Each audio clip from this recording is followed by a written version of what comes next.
বৃষ্টির দিনে ভিজে যাওয়া পথ ধরে হাঁটতে হাঁটতে মনে কত কথা এসে ভিড় করে।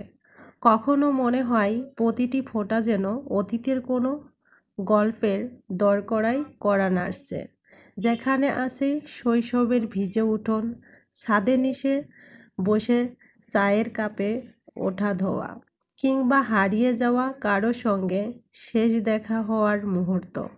কখনো আবার মনে হয় এই ফোঁটাগুলো শুধু আকাশ থেকে পড়ছে না, পড়ছে হৃদয়ের গভীর থেকে জমে থাকা হাজারো অনুভূতি, ভালোবাসা আর অপূর্ণতার কথা নিয়ে।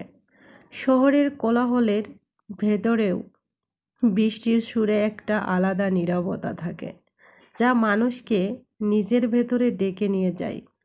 এজন্য এমন এক যাত্রা যেখানে ছাতা নেই, তাড়াহুড়া নেই, শুধু আমি আর আমার ভাবনারা জল ভেজা আকাশের নিচে ধীরে ধীরে এগিয়ে চলেছি অজানা কোনো গন্তব্যের দিকে।